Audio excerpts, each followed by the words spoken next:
field of play, but also to hit pause and to reflect on the selfless efforts of those whose work growing and developing the game may have happened away from the spotlight. And it's here where we start tonight's proceedings. The Vernon Pugh Award recognizes an individual, a union or group who has given outstanding service to their country and contributed to the game in areas of playing, coaching, management, training and administration.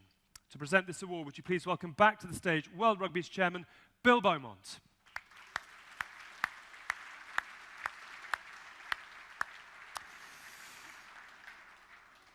And this year's recipient is a man who is synonymous with the game. He's been involved in rugby football, as he would call it, for almost 6 decades. First as a player, then as a coach and manager, and latterly in the administration of the game at the very highest level.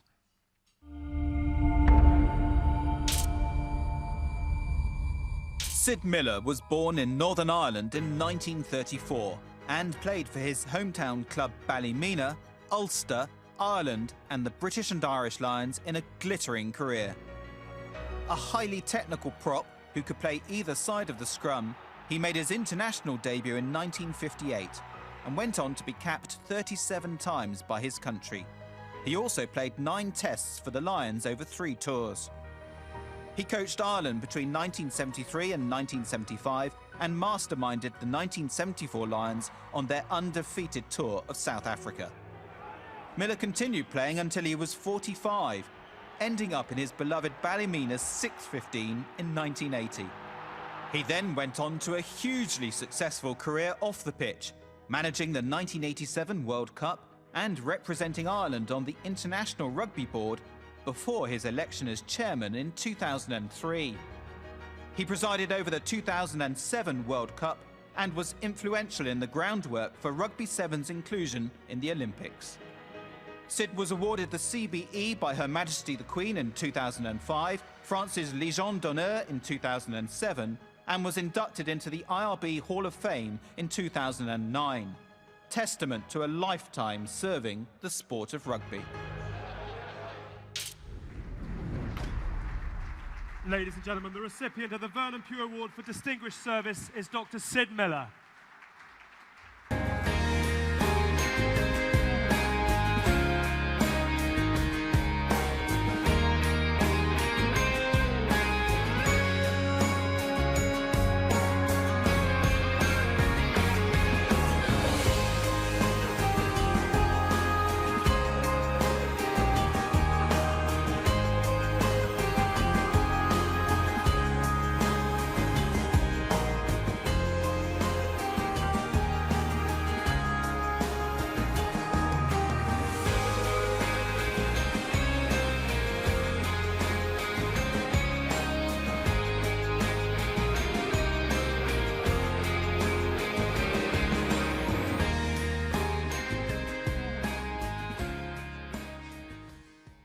Dr. Miller, many, many congratulations. It's a thoroughly deserved award that you collect this evening, and it's a quite astonishing rugby CV. I'm not sure we're going to see many of those in the future. How do you reflect now on the role that Rugby Football Union has played in your life?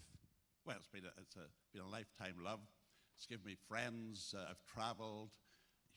Magnificent opportunity to be travel the world and play with people and to coach and to manage and so on. So I'm very grateful. Very lucky. But I'd rather have the Young Player of the Year award, really.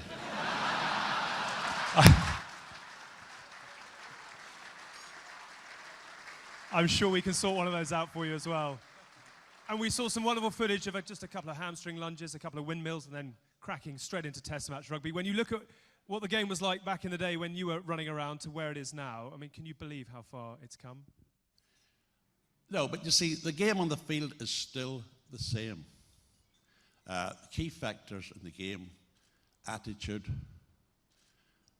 quality ball, control, concentration, skill, space, speed, positive defence, effective kicking. Those are the building blocks of rugby, and they haven't changed. The guys are bigger, stronger, faster, fitter. So what I was doing there on the screen. Anyway, so we used to have a run twice a week with the club, and then you did something on your own after that. But these guys now, I mean, the backs are 16, 17 stone, and they would probably be in the second row or the back row in my day. Listen, the game owes you a huge amount. Thank you so much for all that you've done. Many, many congratulations on this award this evening. Ladies and gentlemen, the Vernon Pugh Award for Distinguished Service goes to Dr. Sid Miller.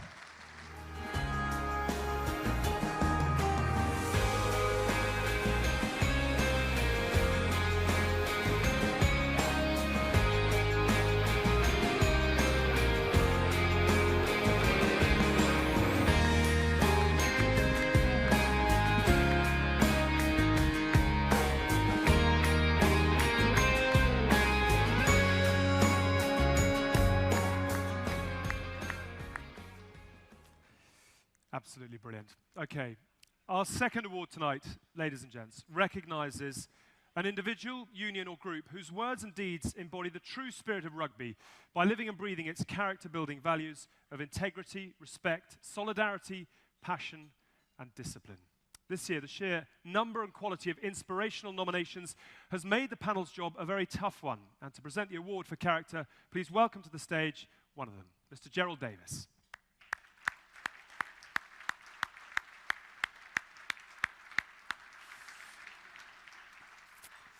Now, it was such a tough job whittling this one down, in fact, that it would be remiss of us not to actually reflect on the life-changing work being done around the world by all of this year's nominees.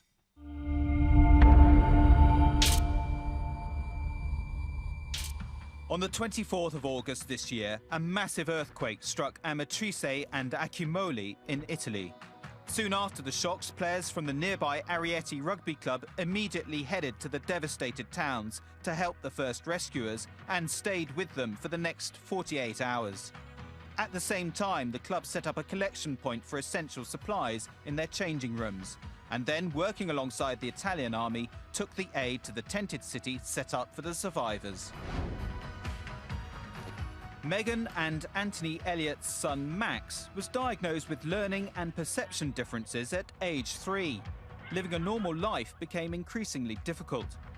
They subsequently launched the Ginger Cloud Foundation to help themselves and the community understand how these children learn and perceive differently. A key part has been the modified rugby programme. Youngsters with varying impairments are paired with a non-disabled junior rugby player in a rugby programme that has one-to-one levels of support for the children involved. The programme was piloted in 2014 at the Brothers Junior Rugby Club in Brisbane and since then has grown dramatically. Megan and Anthony have been passionate about driving the creation of this programme and they epitomise the values of rugby. Rugby Opens Borders gives young refugees and migrants the opportunity to become part of the Austrian rugby community both on and off the pitch. Since the start of the project in 2015, more than 150 unaccompanied children have taken part. The idea is based on open training sessions combined with social get-togethers, where refugees and Austrian players get to know each other and exchange experiences. Together, they welcome and support young refugees from all over the world and help them find their path into Austrian society. A number of players have already made their way into local teams and become valuable and respected members of the community. This year, a refugee team took part in their very first Sevens tournament, playing alongside teams from the UK, US and other European countries. It was a huge experience for the young players who earned the respect of all the other competitors. These girls and boys have now become ambassadors, sharing their thoughts in the decision-making process and actively helping in the recruitment of new players by demonstrating the values and ideals of both the project and of rugby as a sport.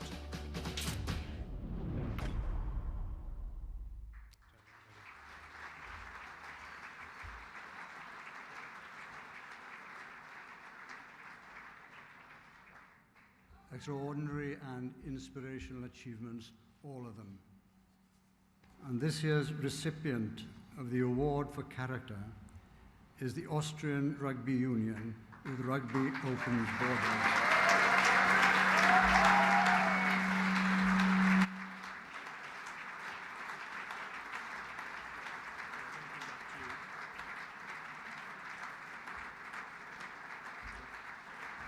Please welcome Chairman and Founder Oduchukwu Rickson.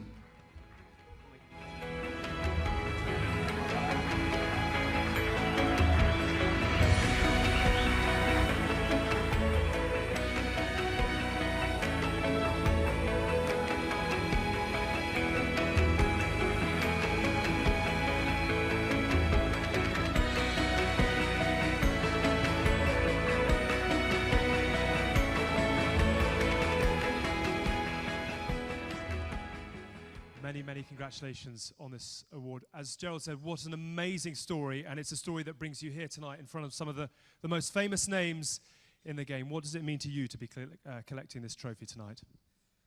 Well, I'm really super humbled. I think all of us that are here tonight are super humbled to be here, and we share this stage with such amazing legends of the sport, with amazing sportsmen. For us, this means so much because actually we do this work not for awards or anything, so we never expected that this could happen to us. But what is really amazing about it is that this is a really, really beautiful sign that is shown to the whole world. And it shows appreciation also to all the people and especially the team that is standing behind this project and working on that. And I really want to say a very big thank you to World Rugby for inviting us here. And thank you to our host tonight, the Princess of Monaco, and everyone that is involved even in making this happening. And I really have to thank so many people, but I'm just going to keep it short and also thank like the club Rugby Union Dona, who initiated the whole project and supported us from the beginning with the infrastructure. Thank you so much, everyone. Wow. Brilliant. Well done to you. Many congratulations. Keep up the wonderful work, and I'll let you take your way off the stage there. Ladies and gentlemen, the World Rugby Award for Character this year goes to Rugby Opens Borders.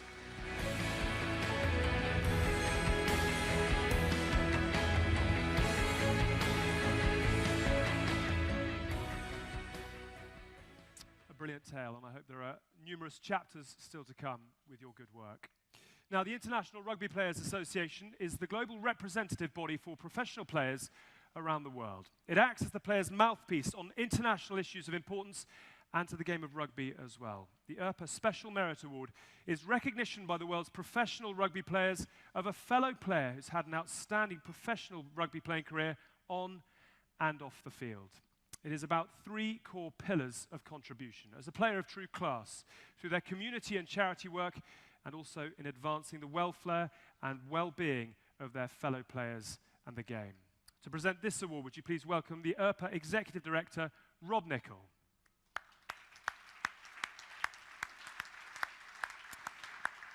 And as Rob makes his way up, let's see who joins that hallowed company in 2016.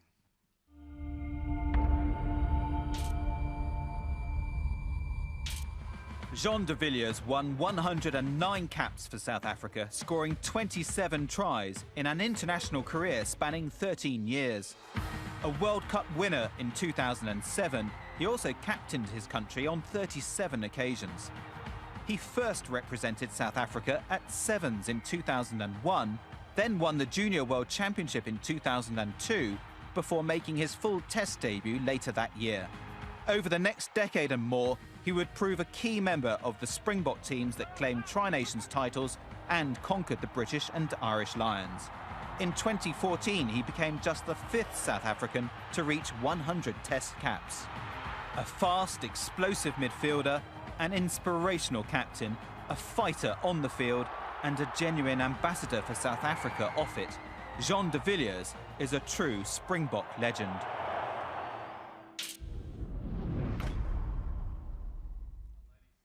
Just to add to that, I guess the origins of this award in the day of professionalism, since it greeted us in the 90s, is really about recognising that to maintain the character of rugby and to practice the values, we need leadership amongst the professional player ranks. And Jean, I'd call you to the stage, mate, in recognition from your fellow players as someone who's displayed the qualities and characteristics that is going to lead that and ensure it's maintained throughout the professional rugby ranks.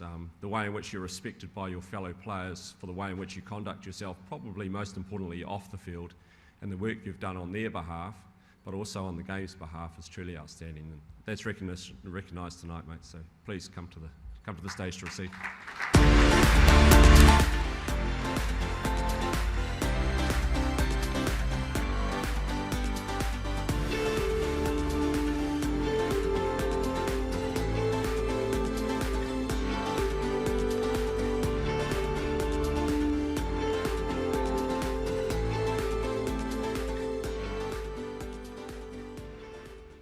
Well done.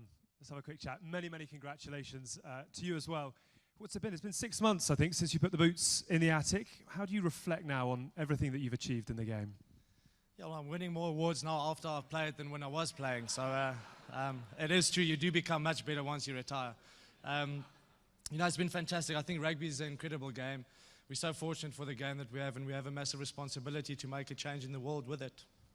And you mentioned, obviously, some of the ambassadorial work and some of the player welfare work that you've done. Why was that important to you when you were playing? Well, I think it's important to give back as well. Rugby's given so much to me, and it's, as I said, a responsibility to give back again and keep continuing this fantastic game that we have. And some glorious, glorious memories. Which are the ones that stand out for you now that you can begin to reflect on all that you did achieve? Yeah, I quite like some of the clips on there. Bodie, you can get back at me later. But you know, it's rugby's a fantastic game. You have your ups, you have your downs, and it's a humbling game. This is truly a humbling award for me to be getting this as well. And I think it's learning from the bad times and then just enjoying the good times. So amazing. And what about the future? Would you like to get back involved in the game in some capacity going forwards, or are those days done? It's time for the beach.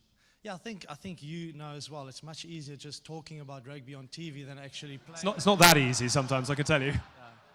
Yeah, so you know, there's no pressure, there's no preparation, because I know you don't prepare ever. A career decimated in 10 seconds. Thank you so much. So yeah, no, it's probably at some stage I will get involved again, but for now I think TV work is working out, and I've got a couple of other things on the go as well. Not sure you're going to be on Sky Sports anytime soon, but well done anyway. Jean de Villiers, an absolute legend. Ladies and gentlemen, the recipient of this year's ERPA Special Merit Award is the one and only Mr. Jean de Villiers.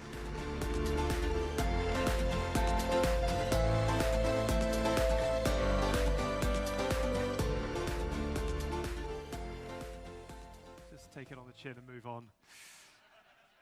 Now, in recent living memory, certain years stand out as being seminal to the game's growth. 1987 brought us the first Rugby World Cup.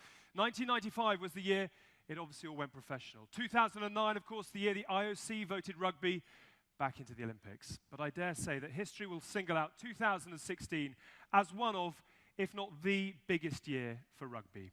12 men's and 12 women's teams travelled out to Brazil, already heroes, but they returned home as Olympians.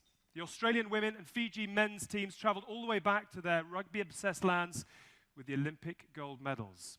Two men in particular stood right at the very heart of the success for Fiji. Fiji's Sevens head coach at the time, Ben Ryan, and his captain, Osea Kalinisau. We are very fortunate to have both of them here tonight, as well as the Australian Rugby Union CEO, Bill Pulver, to talk about the success of these teams. And while they make their way up to the stage for a chat, let's recap on rugby's success at the Olympics.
Everybody loves the montage. Ladies and gentlemen, would you please continue your applause for Asea Kalidisau, Ben Ryan, and Bill Pulver. I stick you there, is that all right? Ben, come on up. Bill, come on up. Gentlemen, welcome. Welcome, welcome, welcome. As I said, everyone loves epic moments set to epic music. When you look at that now, Asea, what memories does it bring back of the Olympics for you in Rio? Just sharing the moment with the boys, and especially in the final, I was standing there with Ben, and I told Ben it's more nerve-wracking standing here than about to run into an Olympic final. I think I'd rather run into Olympic final again than stand and talk in front of people. You're doing a great job, trust me, I'll make more errors than you do. In terms of the homecoming, we've seen snippets online, but what was it like going back to Fiji with not only the first ever Olympic medal, but a gold one as well? I think it was just a different level of crazy, and just Fijian people just come up with something, and I think we were lucky that we flew to Suva instead of taking the long way through Nandi, and from Nosori to Suva it takes about 20 minutes, and it took us nearly 3 hours to get to Suva from a 20-minute ride, and people running to the bus with palm trees and whatever to the others, picking out the bus, trying to get it stopped. And I think at one point Ben was shouting at some of the people, "Oi, get out of the way, get out of the way, some people's gonna die." And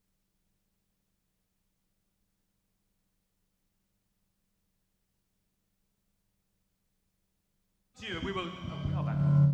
This is going well. May I still call you Ben, or should I in fact refer to you as Ratu Penny Rayani Latianara? Either will do, please. I presume you still sign the checks as Ben, though, when it comes off the bat. It's an amazing story, this, isn't it? I mean, what has been for you the most surreal moment of the last 5 months or so? Good question. I mean, Fiji's so fanatical.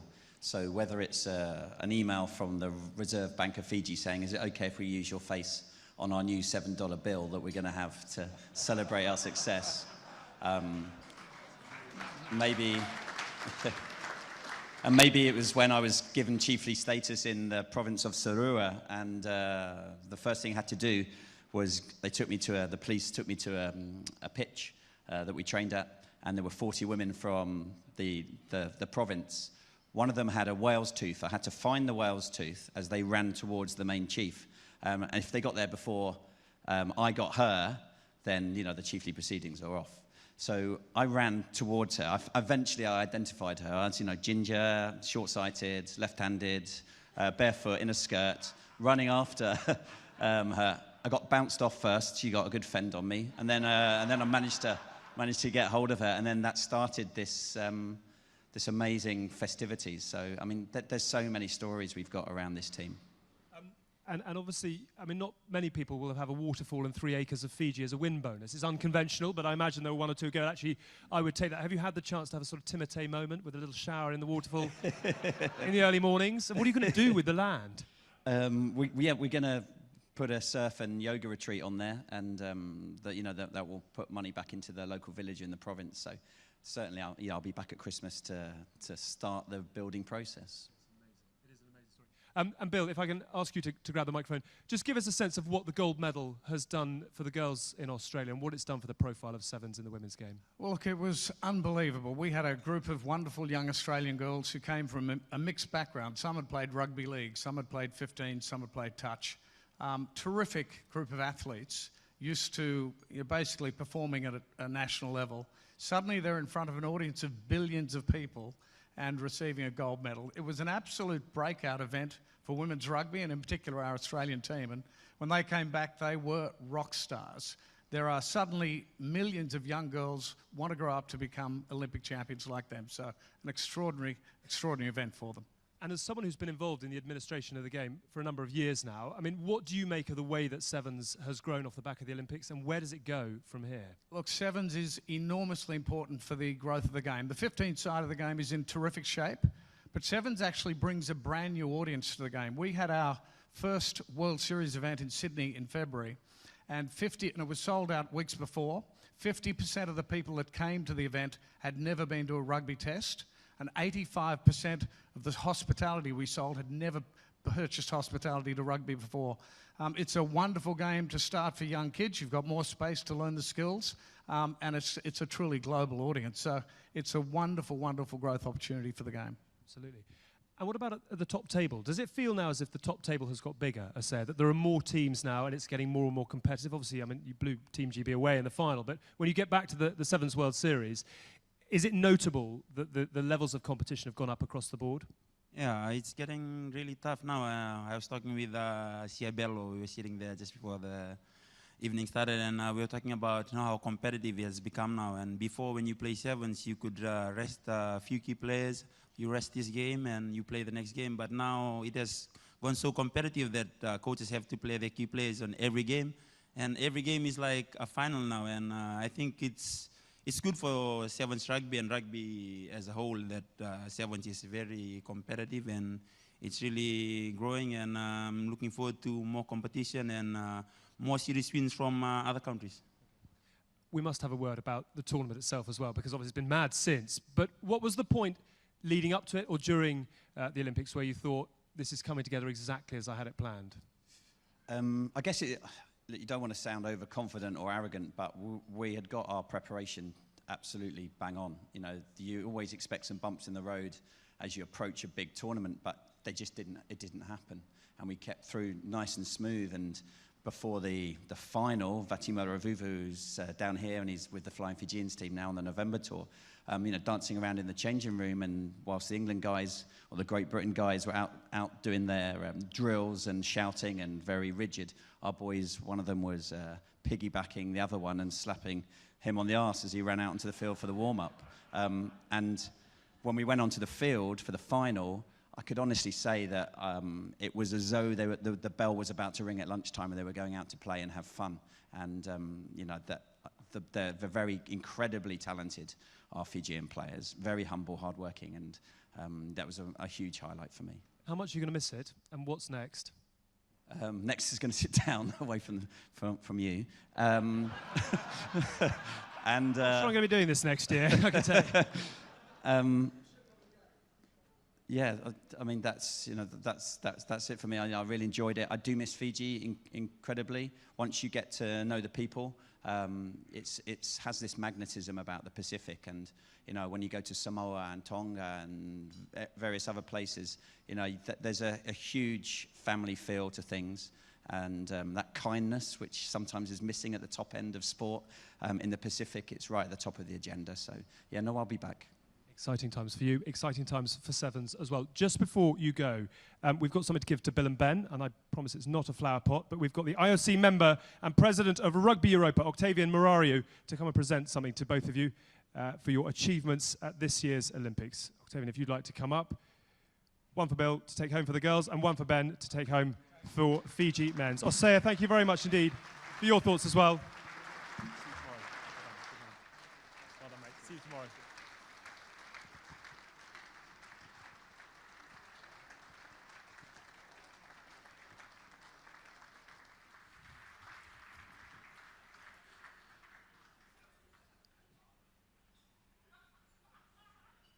Ladies and gents, another round of applause, please, for Ben and for Bill and their success at this year's Rio Olympic Games.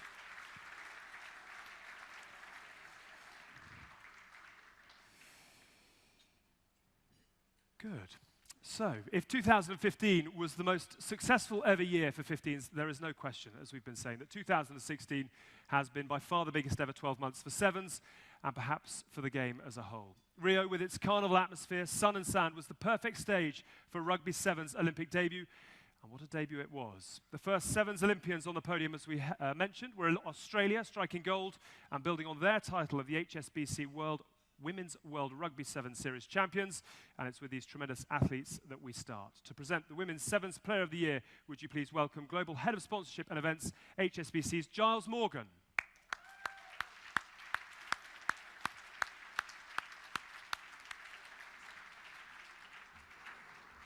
Nice to see you. Right. At the end of a supreme Olympic season, which also, of course, featured Australia's first HSBC World Rugby Women's Sevens Series title, catchy one it is too, 4 outstanding players emerged in a shortlist, and let's take a look at the nominees.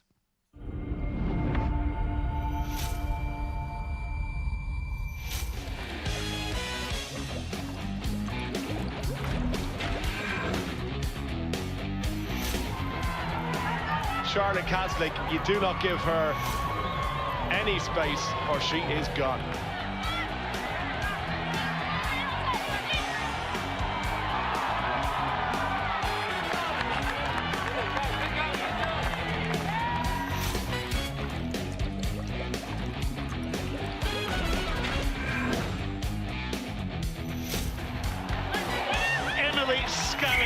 Quite outstanding for the England captain.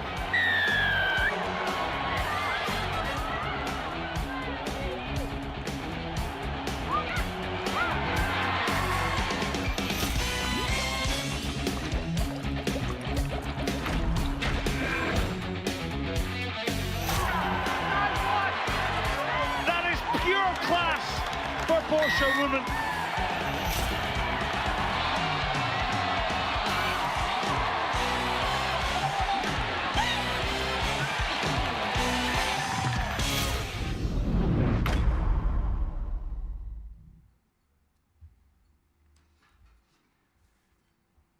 Ladies and gentlemen, she was a star of the Games, and the winner of the Women's Sevens Player of the Year award is Charlotte Caslick.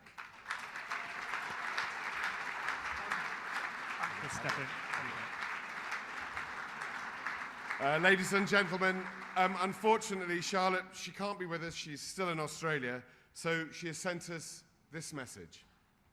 Hi everyone, this is pretty awesome and it tops off what was an incredible season for the Aussie Sevens girls. We play a style of rugby which requires all 7 of us to just do our job and play for each other, so on their behalf I'm very honoured to receive this award. I'd like to thank the ARU for giving us this opportunity and backing us about 2.5 years ago. I'd like to thank Qantas and ASICS for supporting the Aussie Sevens, HSBC for backing our World Series, and Land Rover for being a massive supporter of rugby. I'd also like to thank Emily and Portia, Ghislaine, Jen, JJ, Edna, Patricia and all the other women in our sport that play on the world stage and make our game great and inspire young kids to follow our journey. Thank you, have a good night. Could I welcome to the stage to accept this award on Charlotte's behalf the Australian Rugby Union CEO, Bill Pulver, once again.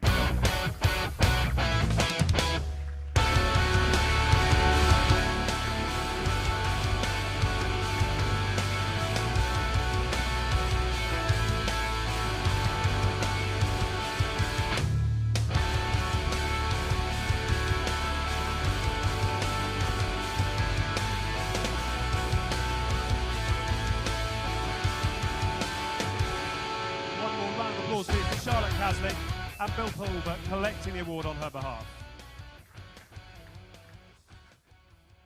Okay, on to the men's game, where the Olympics followed on from the biggest ever HSBC World Rugby Sevens series. Fiji's men retained their series title, edging South Africa into second place, and travelled to Rio, where they won their country's first ever Olympic medal, which was, of course, gold. Throughout a compelling season, many players stood out as exceptional athletes and ambassadors for the game. And to present the Men's Sevens Player of the Year award, would you please now welcome the great Brian O'Driscoll.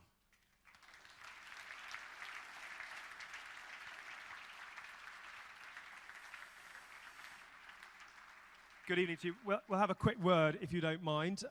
Anybody that follows you on Twitter knows how much you've enjoyed the Sevens circuit of late. What is it in particular that that's caught your attention? It's all about having fun, Sevens, right? No, I suppose as a HSBC ambassador for the Sevens series, I'm lucky enough to go to some events. Hong Kong. What an ambassador you are. I particularly recommend Hong Kong. Try and keep it away from the misses. But it's you know, the Sevens series now, 10 different events. It's phenomenal. And I've been completely thrown by a picture of me crowd surfing in Hong Kong. It was a valiant effort to give out the, obviously, the right tone. Just a quick one, would you love to be 19 again and ripping it up on the Sevens circuit, on the field of play, obviously? Yeah, like, you look at these athletes, and the thing about Sevens now is it's fast, it's quick, it's end-to-end. You rarely get a bad game of Sevens, and if you do, it's over in 14 minutes. And the next one's going to be good. You know, occasionally we get the odd, not that our 15s game needs much improvement, but you occasionally get the odd bad 80-minute game. It's a long time to go. So it's no doubt, or there's no great surprise that it did so well in the Olympics and it was embraced by everyone. And it's getting into kind of pastures new that ordinarily wouldn't be synonymous with rugby. And a quick word on next weekend. Having beaten the All Blacks in Chicago, can they do it again? Yeah, listen, it's, you know, they say the first one's the most difficult. I wouldn't know. I had 14 goes and they were all really hard. So now, you know, we don't have that monkey on our back anymore, and there's huge confidence. We don't do middle ground in Ireland. We just do top of the tree or bottom of the barrel, and we're top of the tree at the moment. So we'll see. We'll give it another great shot, and it'll be close. Good man. Thank you very much. You got there in the end, almost textbook. As ever, the nominations and final decision rested with the management of the series teams. Let's see who they put forward.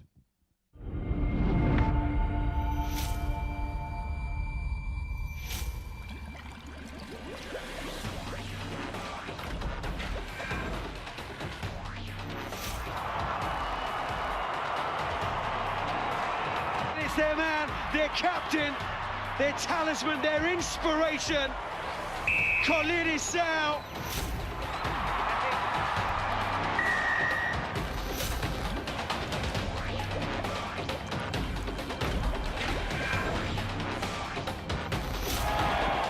One of the best sights you'll ever see in Sevens rugby is Iabalo Sanatla.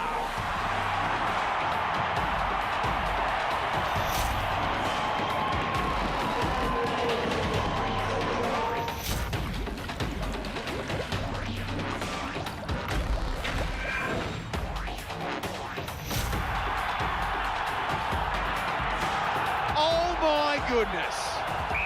Vakatawa, how do you stop that weapon?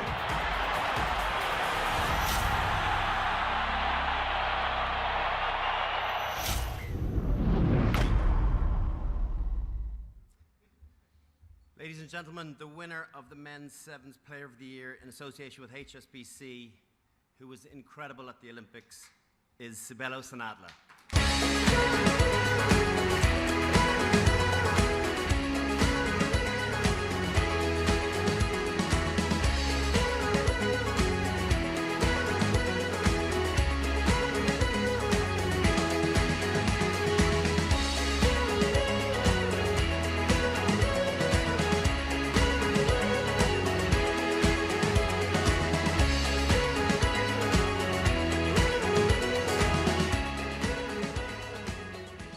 Many congratulations. As Brian said, it was an extraordinary year for you. How proud a man are you to be standing up here tonight, having been voted to win this award?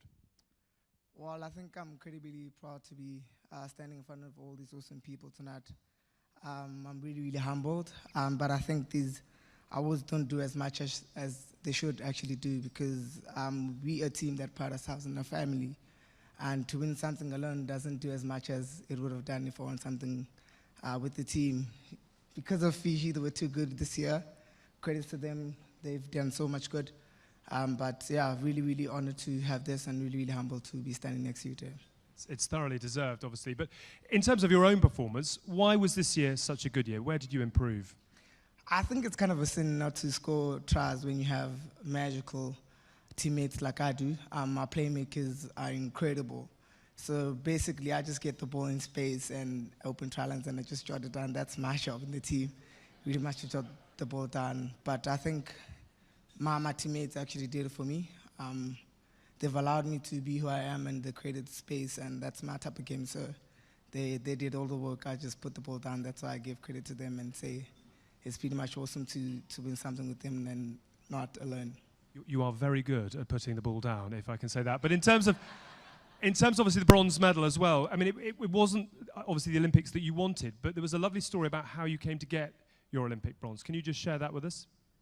Yeah, geez, it's quite an incredible story, as I got injured in the semi-final, quarterfinal, and I couldn't take part anymore, and they brought Francois Ochot, and he took part, and he won the bronze.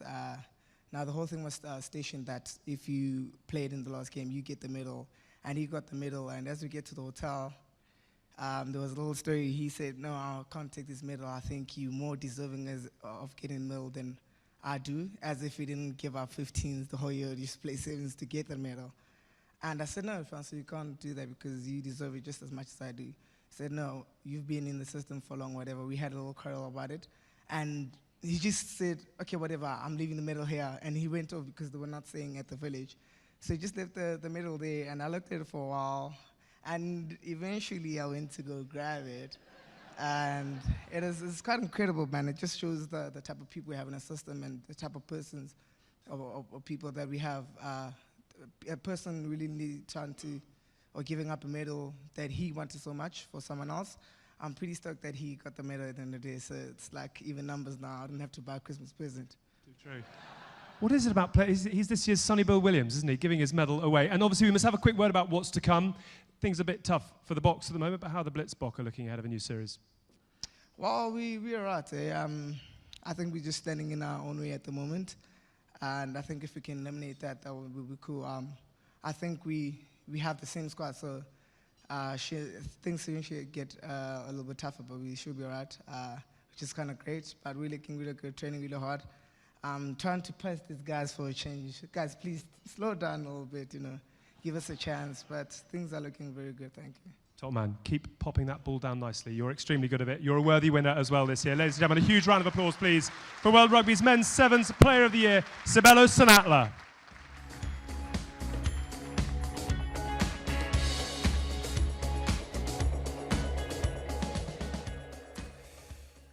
Now, from the finest talent in rugby sevens to the game's brightest young stars, the Breakthrough Player of the Year celebrates those who've seized their chance to shine on the international stage in 2016. Men and women, 15s and 7s, juniors and seniors. To present this award, would you please welcome to the stage the one and only Mr. Lawrence Dallaglio.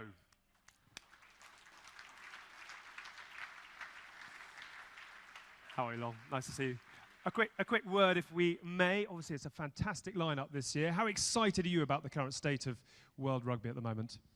Oh, it's brilliant when you get to celebrate over the weekend and see so much great rugby. It's great to see England winning again at Twickenham, and it was a pretty special performance from a lot of the sides. So it's been fantastic. And what have been the moments that have got you out of your chair this year? Just looking at the whole calendar as what's gone on. Well, I think what the All Blacks have achieved has been pretty special. It's very hard to to have that continuity, especially after a World Cup, to be able to do what they've done has been good. Obviously, the Olympics was outstanding. Didn't manage to get out there, but it looked like a lot of fun. And it's great to see, from an England perspective, to see England getting back to where that we feel they should have been for the last 10 years. Did you celebrate very hard yesterday on that England win? No? Okay. We'll move on. Ladies and gentlemen, let's have a look at the nominees for the Breakthrough Player of the Year.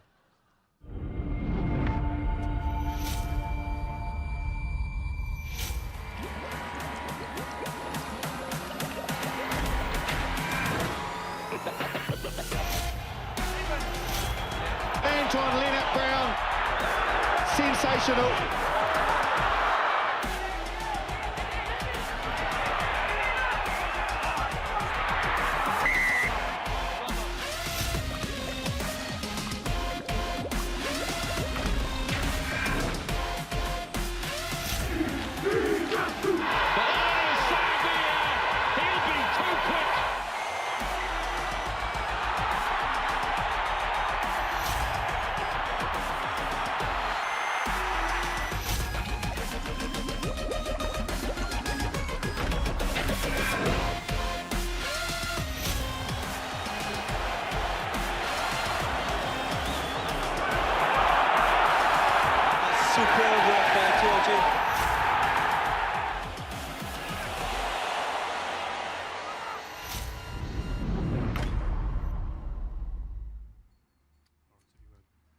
And the winner of the Breakthrough Player of the Year award, and a very special player he is Maro Itoje.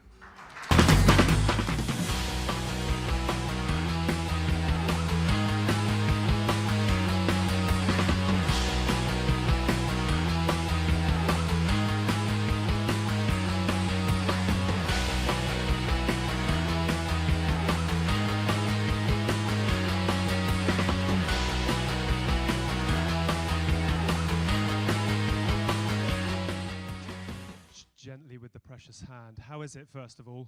Yeah, not too bad. had the op a couple of weeks ago, and the preparation and the healing's going all right now, so on the road.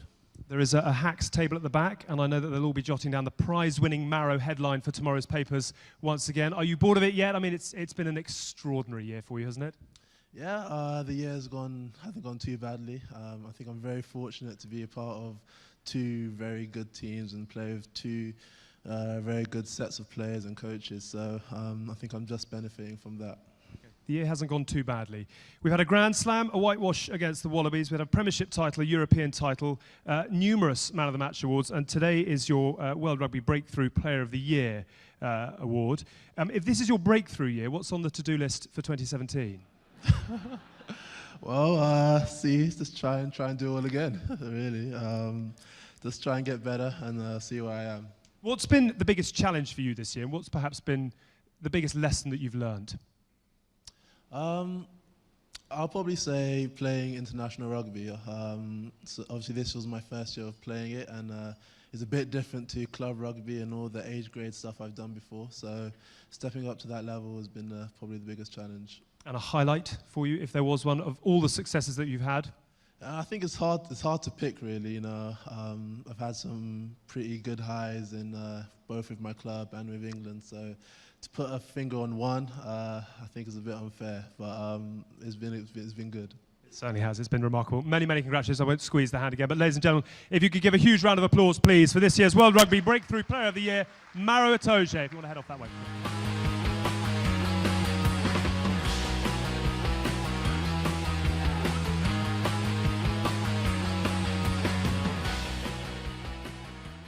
Well done to you, Maro, and we'll look forward to seeing you back before too long, I hope. It is now almost time for the main course, but first of all, you have a little bit of work to do for your supper. You now have to vote for the ERPA Try of the Year. The panel responsible for your shortlist of 4 tries includes Ian Jones, Halle Tipole, David James, and Stephen Ferris. And now we are letting you loose on the process as well. To vote, please go to World Rugby's Twitter handle, @WorldRugby, where you can watch the nominated tries, and then simply click on one of the 3 hashtag options and tweet to cast your vote. We'll announce the winner when we come back a little later on. Here are the nominees. Enjoy your dinner. Thank you.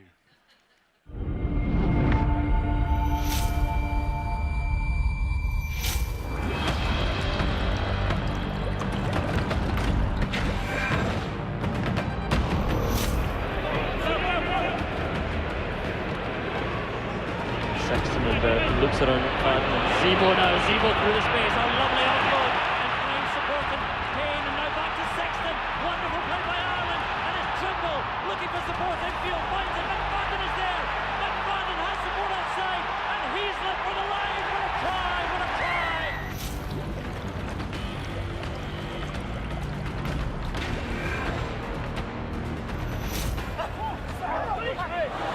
Beautifully taken. Blind pass, nice play by the Japanese, and it's a breaker. This is Matsuda, the fullback, inside his man. Peter Horn is cleared out. Quicker possession. Quite a few Scots might have been offside. The width, the cherry blossoms. This is Maffey. Big number. Oh, he loves carrying the ball. He's straight through a couple. Inside to this wing forward. Kim with the final pass. It's a glorious try by the Japanese.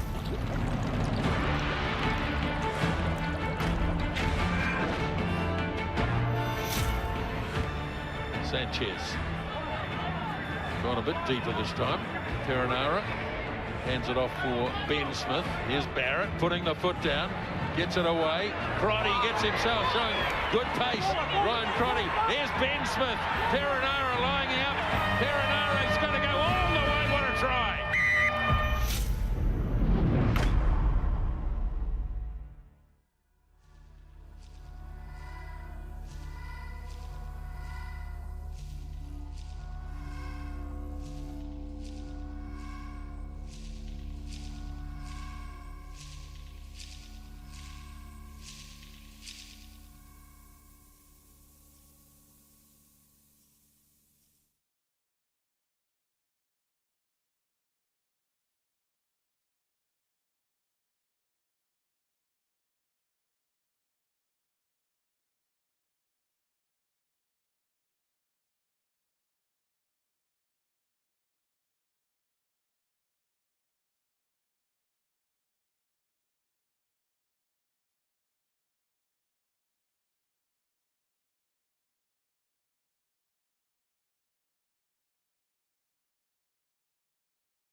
So I trust you all enjoyed your main course, and even more importantly, I hope you have all voted for your ERPA Try of the Year. Ladies and gents, we come to the final section of the formalities tonight. We will keep it short and sharp, but to present the ERPA Try of the Year award, would you please welcome Try of the Year panel member, Stephen Ferris.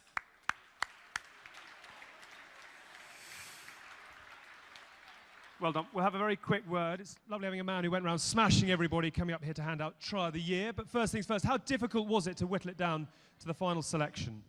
Yeah, it was very tough. You know, constant emails and going over all the tries, and mostly on YouTube. But you know, it was hard to whittle it down to a few of the guys. But some amazing tries the whole way throughout World Rugby, and you know, I was just honoured to pick out a couple. I'm sure there'll be one in the list that you would have given a little fist pump to, but what are the other moments this year that you've really enjoyed from the armchair? Look, I think, you know, the victory in Chicago not so long ago, I was asked the question, do you think Ireland are going to win before the match? And I said no. And then after the match, every Irish fan was giving me so much grief. But, you know, the All Blacks have been unbelievable. They've had such a good year. But to see Ireland, you know, put 40 points on an amazing team was just so good to see. A bit like Dricko, I was really unfortunate not to get a victory against them, but I think Rory Best said in his post-match interview that there's a lot of teams who've tried to beat them before them, and they haven't been forgotten either. I'm guessing it wasn't Steve Hansen leading that round of applause, but if I can ask you now just to announce the winner for Try of the Year. Well done, Stephen. Thank you.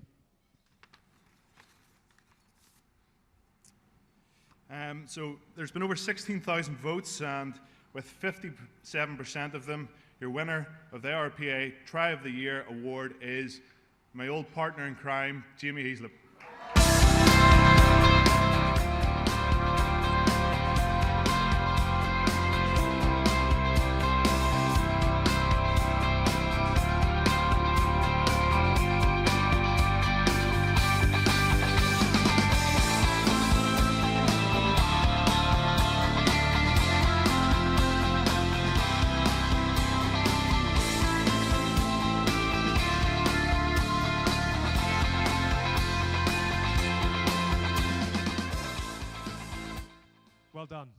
It was a hell of a score. Do you remember at the time when you went over what you thought? Did it feel special? Did it feel like a good one even from your career?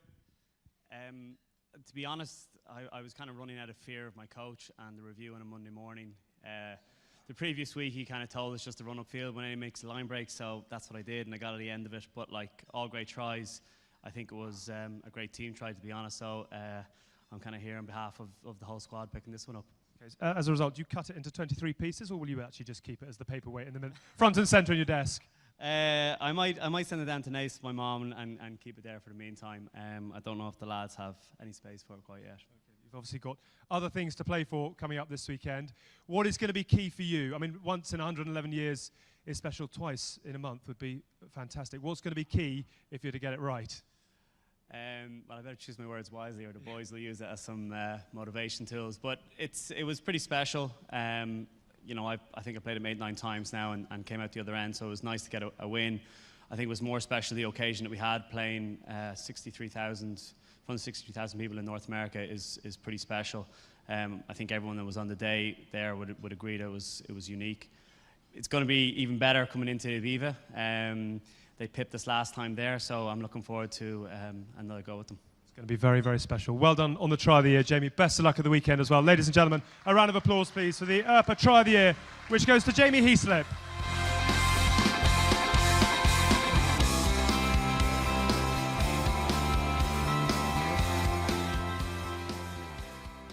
Some fairly stern eyes looking up at Jamie as he collected that award. We're going to move on, though, to the Referee Award, which recognises not only retired referees for their enduring dedication, but also the current crop, whose performances are scrutinised week in and week out in the men's, women's, sevens and 15s games. To present this award, would you please welcome to the stage one of the two representatives for Wales on the World Rugby Council and a member of the Rugby Committee. He's also a former international prop, so I'm sure he's had one or two conversations with referees down the years. Ladies and gentlemen, Mr. Anthony Buchanan.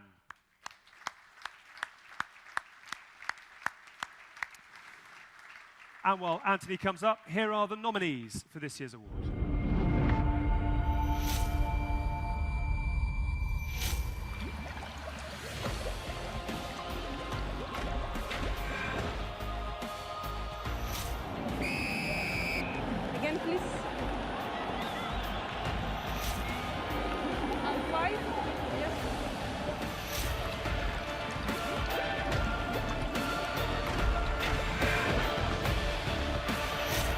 2, 3.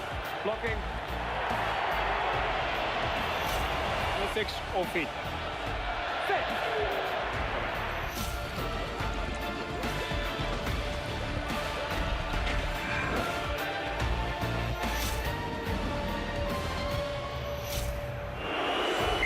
Cross, yeah, try yes or no. New ball. Stay, don't move. Pulling down the number 9.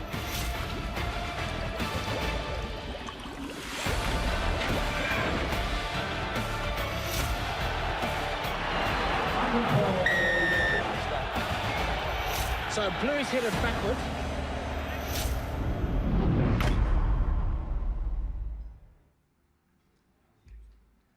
Thanks very much. It gives me great pleasure to announce this year's referees award is Alhambra Nivas and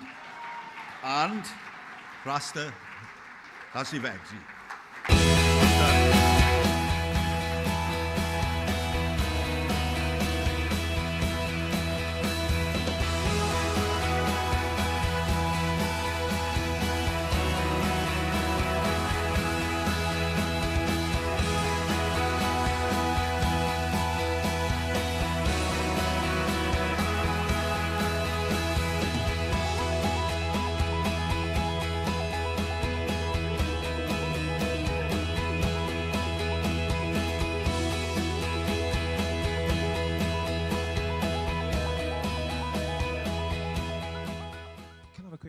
If I may, the smile says it all. Many congratulations. First things first, how proud a man are you to be standing up here tonight with this award? And also, obviously there are laws to be adhered to in the game of rugby, but what is your philosophy with the whistle?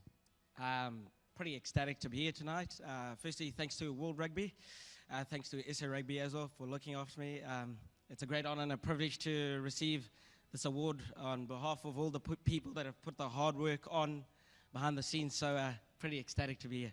Quite right too, and it shows. And if I can, well, and obviously, I mean, it's a wonderful story yours too. I mean, when you started refereeing, did you ever imagine that you would be in this room collecting this award? You know, this must be an incredibly proud day for you too. Yeah, it's huge for a referee coming from Spain, but this means that doesn't matter where you come from. If you work hard, you can do it. And it's important that we understand that we go the game together. So it's pretty special to be here. Yeah. Well done to you both. It's a wonderful achievement. Many congratulations. Keep up the good work. Ladies and gentlemen, the World Rugby Referees Award this year goes to Alhambra Nivas and Rasta Hasivegzi.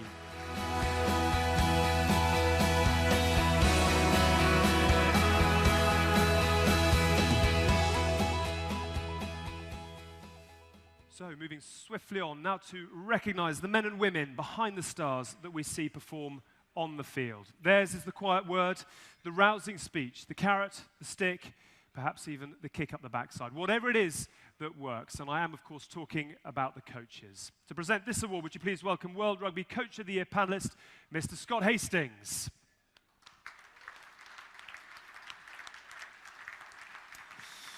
We've got to have a quick word about yesterday. Sorry, no one gets away. Does it get any easier or not? Or is it the same desperate disappointment watching Scotland fall just short?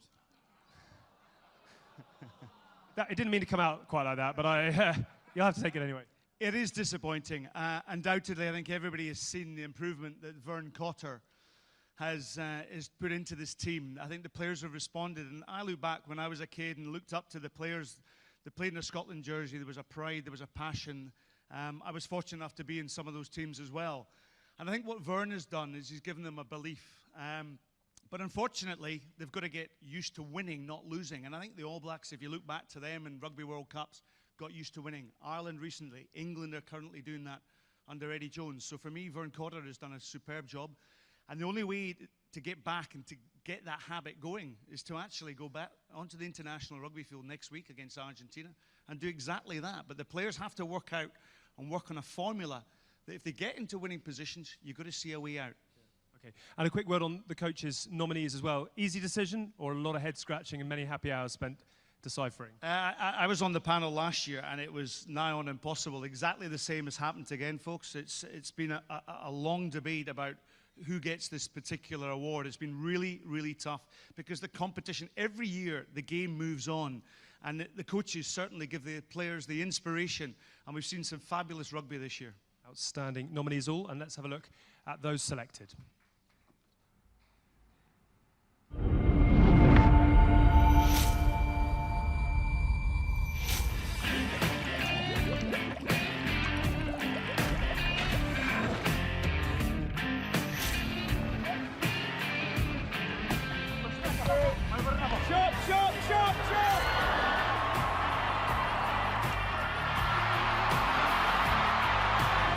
Series champions, Fiji, they've done it back to back.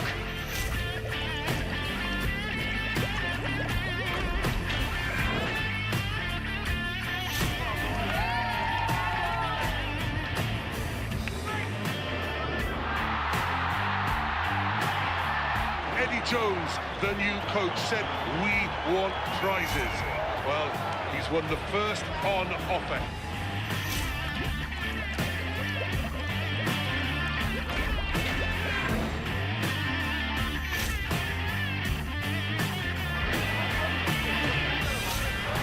Doff your caps to the world champion All Blacks.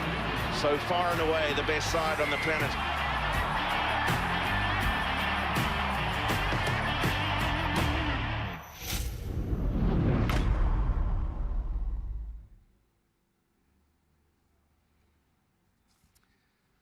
Your Royal Highness, ladies and gentlemen, the winner of the World Rugby Coach of the Year award is Steve Hansen.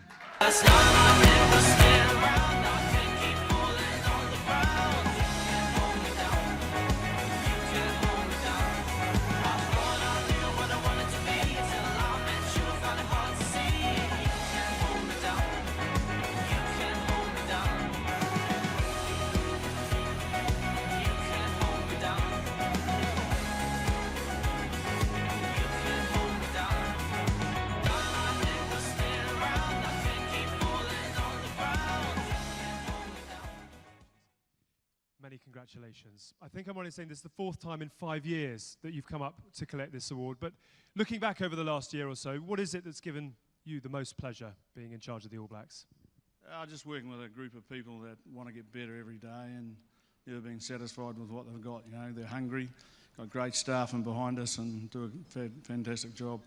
Obviously a new test record of 18 consecutive victories, the perfect rugby championship with 30 points out of 30. Do you ever get to sit back and enjoy the ride, or is the pressure of it and the expectation mean that will have to come in years to come? No, you enjoy it all the time. I mean, rugby's a great game, and it's not all about just winning. It's about being part of something that's special, and just really grateful to be given the opportunity.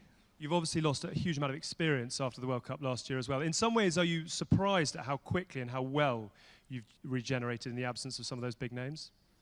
Oh, yes and no. Like, it's like in the forest, isn't it? You cut down the big trees and the little trees will grow. So Rito's done a great job with his leadership group, and they've worked hard and been given an opportunity and taken it with both hands. There's obviously a lot of rugby to come between now and then, but I'm sure you get the sense that the buzz up here is beginning to start around the Lions. What are you expecting from these shores next summer? I think there's a bit of a buzz about next week in Ireland. I'm not too worried about I don't think we're worried about the Lions at the moment. Okay.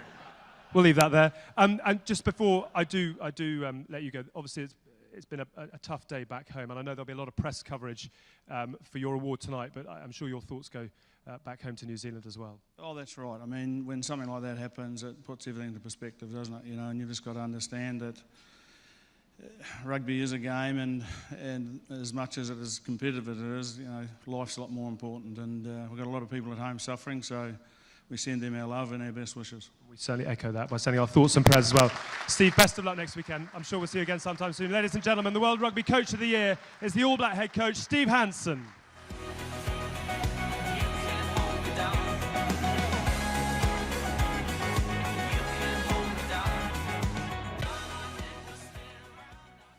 And now we move on to the Team of the Year. And you could argue, actually, it's been the year of the team. From broken records, as we mentioned, in 15s, to groundbreaking 7s. There have been some wonderful performances this year. To make the presentation, would you please welcome to the stage the very first World Rugby Player of the Year, winner in 2001, and that is, of course, the Irish rugby legend, Mr. Keith Word.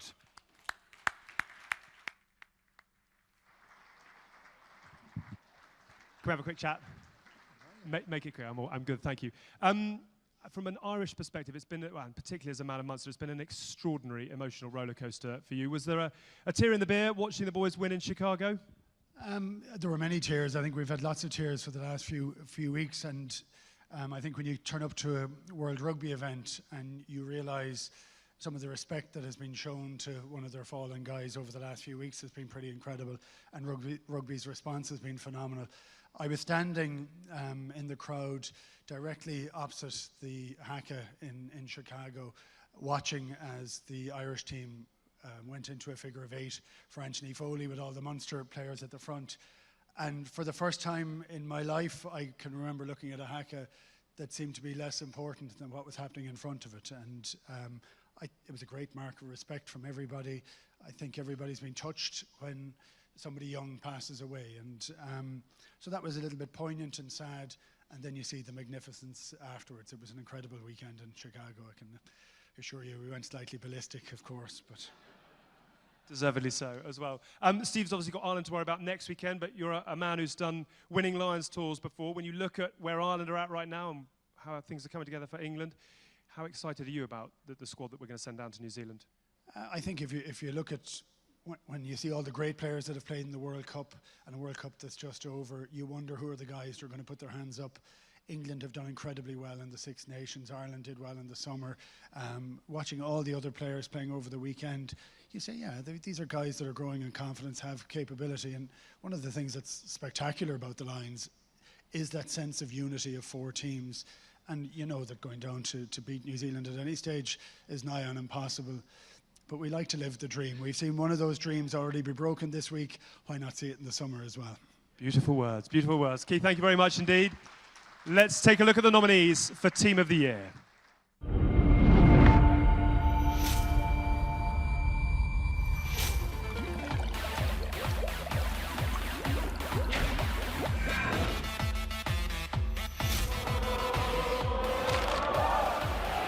England have won the Grand Slam, their first since 2003.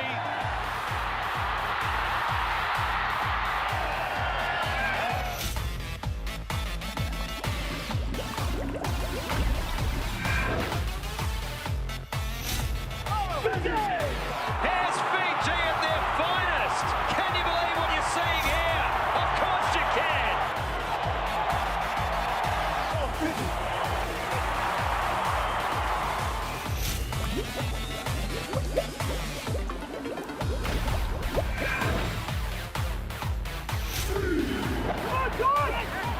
A masterclass by New Zealand.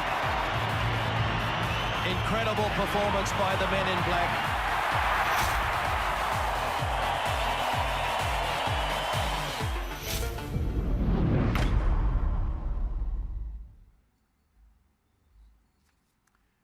Your Serene Highness, ladies and gentlemen, the winner of the World Rugby Team of the Year award is New Zealand.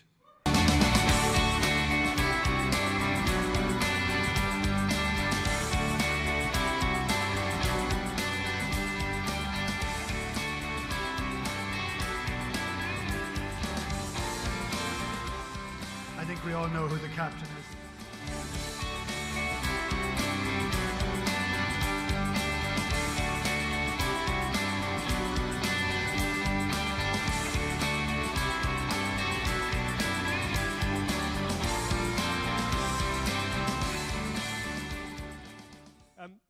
A slight sense of irony getting a smiling Irishman to present this award to you tonight. But Kieran, many, many congratulations on a remarkable year. Obviously, Chicago clipped the wings a touch, but it has been an amazing ride. A lot of the press, certainly in this part of the world, are calling you the best All Blacks team of all time. At your best, do you feel as captain of this side that, as a side, you've lifted the bar a little bit? I guess it's hard to compare, I guess. I've certainly been in great All Black teams over the years that I've been here. I think what we've got is we've got young men, I guess, the group that's sitting at the table today and the guys in Dublin waiting for this weekend. Just men who are willing to work and do whatever it takes with a smile on their face. So it's been a pretty good ride for me. It certainly has. It's the 10th time in 12 years that the All Blacks have collected this award as well. I mean, it is an amazing period of dominance. One or two will get their notebooks out, but what is the secret to success with this country? Look, I think we're committed to working hard for each other. We've got a team that wants to succeed. We've got a great, I guess, tradition in New Zealand, and guys come in and just want to, continue as best they can. So, no real secret. It's hard work and putting the effort in, and the guys are willing to do that. Hard work it is. And a word on this week. Obviously, it's going to be amazing, the atmosphere. But are these the kind of weeks you love? Yeah, it's awesome, mate. It was special in Chicago, as everyone said, and to be a part of, and especially heading to Dublin. We know the atmosphere there is fantastic. So it's a week that will test us. It's something that the All Blacks will find themselves probably not in as much. So it's going to be a good test for us, and we'll see exactly what we're made of on Saturday. Can't wait to watch it unfold. You're superb ambassadors, as well as a superb team. Congratulations, Kieran. Ladies and gentlemen, the World Rugby Team of the Year are the All Blacks.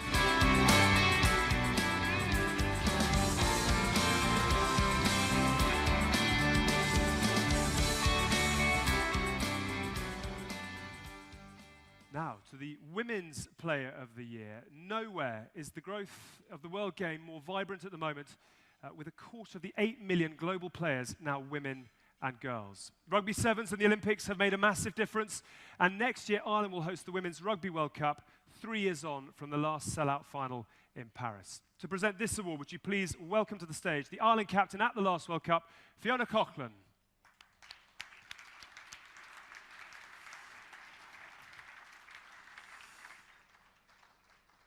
We're all right for a quick word, aren't we? Obviously, disappointing today for Ireland. I know it was a narrow defeat, but as someone who's lived and breathed the women's game over the last few years, just tell us your view on how far it's come. Yeah, it's hugely encouraging to have these November series, and not just at the top tier, the top 5 tables. You've teams playing for World Cup qualifications, Spain and Scotland, and then Oceania and Asia teams as well. So to have this amount of activity in the women's game in November is hugely encouraging going into a World Cup year. And what can we expect from Ireland 2017? Oh, look, we had the pool draw the other day, hugely exciting pools, and I've no doubt that Ireland's going to turn it on, and it's going to be a brilliant show of the women's game. Good stuff. Thank you very much indeed for now. Let's take a look at this year's nominees.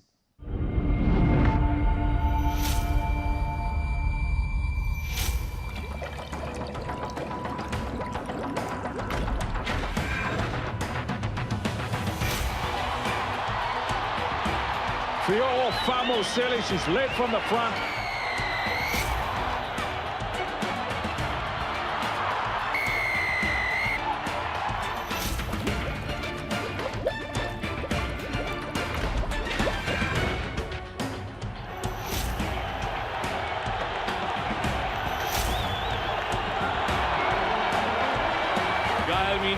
Such an influential figure.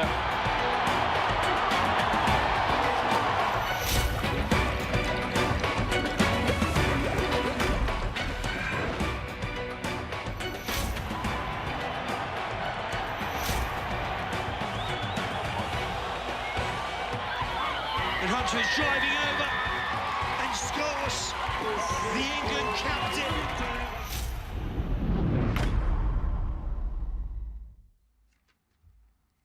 Ladies and gentlemen, the winner of the 2016 World Rugby Women's Player of the Year award is Sarah Hunter. Unfortunately, Sarah can't be with us tonight. She had a small matter of beating Ireland in Dublin today, but she has sent us this quick message. Thank you for this award. It's a huge honour, something that you don't expect to get up against two fantastic candidates in Fee and Gail, two fantastic players. I wouldn't be here receiving this without my teammates. I have a fantastic team behind us, and they're as worthy as this as I am. I'm sorry I can't be there this evening. Hope you all have a great night, and thank you once again. Ladies and gentlemen, to accept this award, could I please invite the Chief Executive of the Rugby Football Union, Ian Ritchie, to the stage.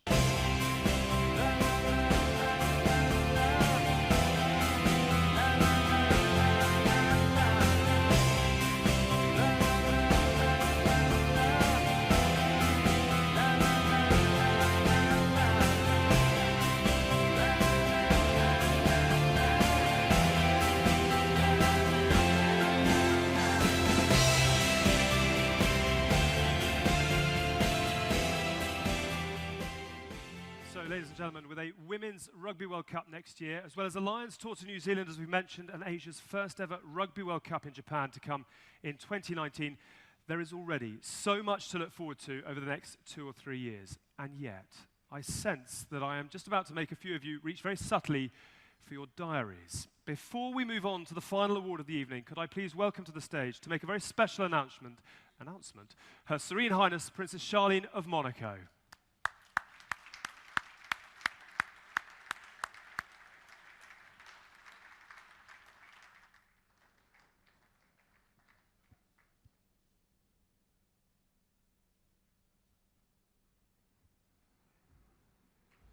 Good evening. It's a pleasure to be with you all this evening on what has been an eventful weekend.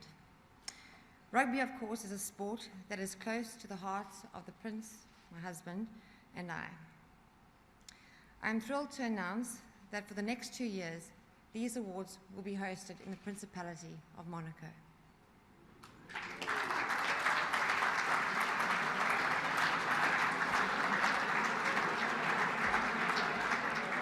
So to give you a taste,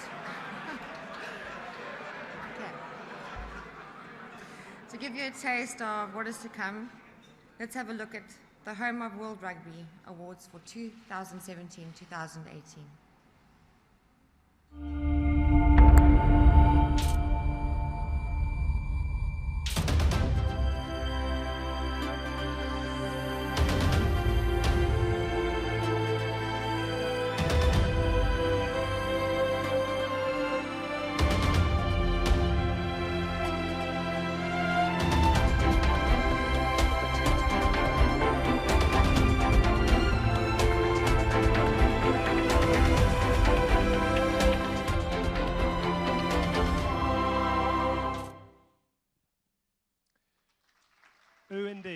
Oh, indeed.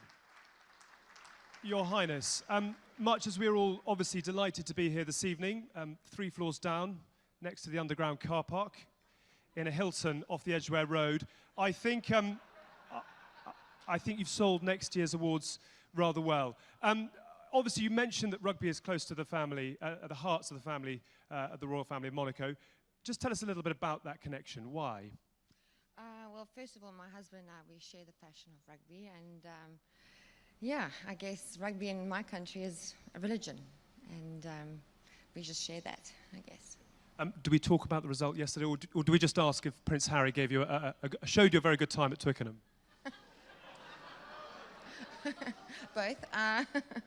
No, it was a very tough game yesterday, but I'm very proud of our team and everyone that played yesterday. And yes, I had a very wonderful afternoon with your Prince. Yes. Very, very glad to hear it. And obviously you're an Olympian yourself. Did you get to see much of the Sevens in Rio? I didn't actually get up to watch any of the games, but unfortunately I have children and it was pretty late. But the results came through, and it's wonderful to see that our values are being transmitted through the Olympic movement, and it's very inspirational for generations to come. Great stuff. Well, I'm sure everyone in this room is very much looking forward to next year. Thank you very much indeed for now. If I can ask you to stay there for just one more moment, because, ladies and gentlemen, it is time for the final award of the night, the most coveted individual accolade in the men's game, and that is, of course, the World Rugby Player of the Year. The list of previous winners reads like a dream team. Keith Wood, Fabien Galtier, Johnny Wilkinson, Skulk Berger, Richie McCaw, Brian Habana, Thierry Dusautoir, Kieran Reid, Brodie Retallick, and of course, Dan Carter. But who will join that illustrious group in 2016? Before we find out, I'd also like to invite to the stage World Rugby Chairman Bill Beaumont to present this award. Bill.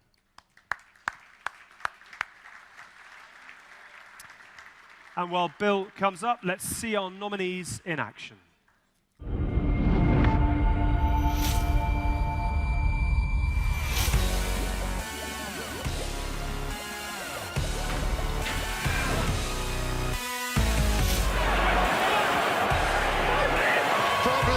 Rugby player on the planet, form-wise at the moment, Vernon Pugh.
it now. Over the line and down.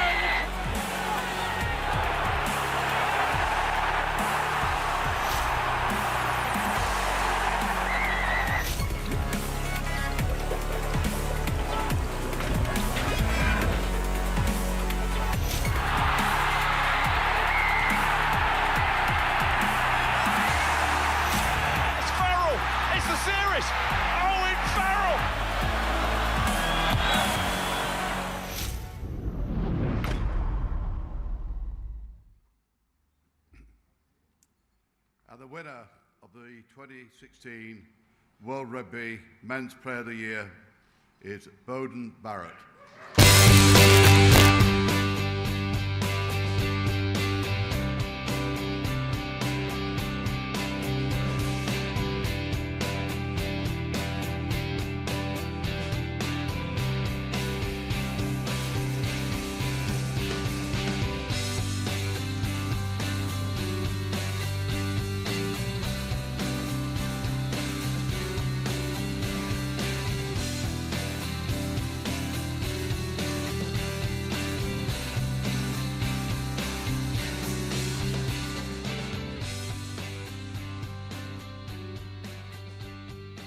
Many congratulations. This time last year, it was just a certain Dan Carter up here collecting this award. 12 months on, it's the new All Black number 10. How proud a moment is this for you? Oh, words can't describe. You know, I remember sitting on DC's table this time last year. You know, 2016's been a big year, you know, with the Hurricanes playing good footy and been given an opportunity in the All Black jersey. You know, I've really enjoyed this challenge this year. You obviously closed out last year's World Cup with the final try, and yet you stand here now, you know, having been instrumental in the All Blacks' success. How has your role and I suppose your responsibility changed within the team over the last 12 months? I've been included to the leadership group, so that's been a challenge itself. So they've just encouraged me to be myself, and you know, given a few more starts than what I've been used to. I've really enjoyed that challenge and the responsibility of driving the team on the park, so that's been a good learning for me too. And where do you think the biggest improvement in your game has come over the last year? I was watching the highlights and TJ laughed as I was lining up a goal kick, so he suggests that I should be, you know, focusing on that a little bit more, I think. Okay. That's to come, obviously. It's not been a bad year. And just a word on the weekend to come as well. How much are you relishing take 2 against Ireland? Yeah, obviously, you know, still feeling it from Chicago, so the boys are in Dublin now. You know, really excited about the challenge ahead. It's a great place to play at Aviva, and you know, the atmosphere, you know, we're up for it. It's going to be a good challenge. Certainly is. And can I just ask you as well, I'm sure that your thoughts are with everyone back home at this time too. Yeah, it's, you know, tough times back home. You know, we're a pretty resilient bunch, especially down in Christchurch, so I hope everyone's safe back home and we're thinking of them. Good man. A win on Saturday will certainly put smiles back on faces. Many, many congratulations. It's been a stellar year. You're a deserving winner as well. Ladies and gentlemen, the World Rugby Player of the Year for 2016 is Vernon Barrett.